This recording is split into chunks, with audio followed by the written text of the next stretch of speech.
And I don't think like people shine enough, like especially on in the Black community, how dangerous it is having kids, and like you literally are risking your life to give birth, and how like you will just never understand.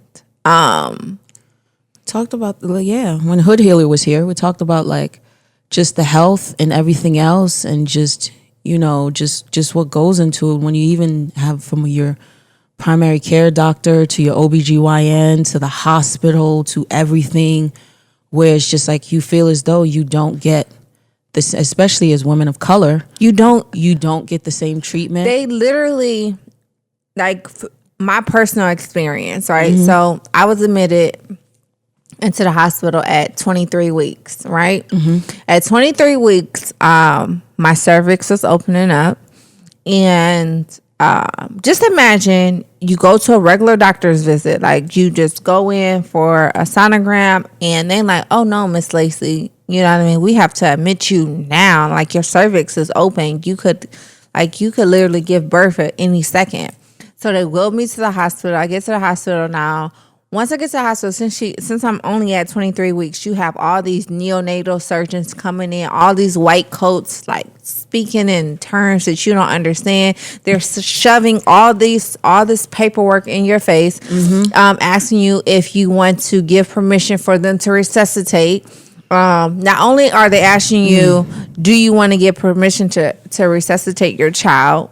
They're also telling you that basically you should not sign the paper because the child is only 23 weeks. You know what I mean? It will not live 9 times out of 10, it will not live a healthy life. It'll be all these brain bleeds, all this type of stuff. So like you're dealing with all of that, right? Then they're sending in all these priests, and then everybody's coming in the room with these long, sad faces, right? But this is where me in the hospital, I almost, like I recorded it to where the hospital sent all the security, was like, "Could you please delete that video?" Absolutely not. Absolutely not, because I'm gonna sue the motherfucking pants off of Northside Hospital if something happened to me. So, long story short is that at 23 weeks you can get a steroid shot, and the steroid shot is a shot that helps coat and protects and develop the brain faster than is needed because the baby's only 23 weeks. So if I went into labor, the steroid shots would kind of like help protect the brain. But I couldn't get the steroid shot until you hit 24 weeks. So I had 2 days to wait to hit 24 weeks. So do you know the day that I hit 24 weeks, nobody gave me my fucking steroid shot? So when I'm telling you, I had been asking for the shot all day, like all day, like get the specialist. I need the shot. They said at 24 weeks I can get the shot. Today I'm 24 weeks. It's 12:01 a.m. Where Give is it to me. my shot? The whole day go. The doctor decides to mosey in my room at 2:30 in the morning. I told that doctor, "You got me every type of fucked up. And if I give birth to my child and she doesn't have all the proper care that she's supposed to have, and something happens, I'm gonna whoop your ass flat out." They're like, "No, calm down, Miss Lacey." "Oh, you want me to calm down?" And I was just saying, like, and I just told them, like, if I was any other race, would I become a priority? Like, you know what I mean? Like, what the fuck happened? Like, how the fuck did you forget about something this important? This is life or death for my child. Yeah. It's a situation that's super unfortunate because my brother went through with his first daughter a situation where Crystal she was probably 4 to 5 months pregnant. You know when you know what you're having, the sex of the baby, and the doctors pretty much told her, like, they felt as though something was wrong with my niece Carly, and they're like, given with the climate and everything else, we just kind of want to tell you. I don't know. They just figured she was going to be handicapped, and it was one of those conversations that's hard because they're a very new couple. They were just engaged. He's very young. He's just coming out of He's going into the military.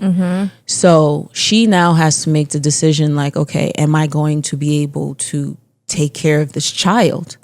Right? And they scared the That's oh my the thing God. is, like they scare you up so bad with like medical costs and basically saying like, it's like, it's not that, and it's just the percentage of this, of that. And it's always, child may die and and it's, she went and had a conversation with my mom, and my mom is a firm believer in like, if God wants something to happen, it's not for man to say, it's God has the final say.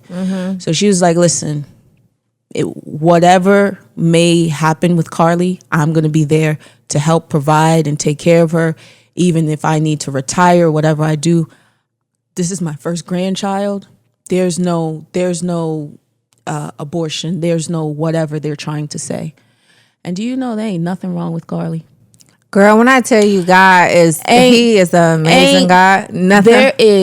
There is nothing wrong with my niece, who is now 16 years old. That is amazing. There's nothing. She came out fully fine, nothing, not underdeveloped, amazing, smart. She is like, she is my world and my everything. That's so. And if she would have listened to like same thing they were telling you, giving you all that. Well, they told me and this and that and this is.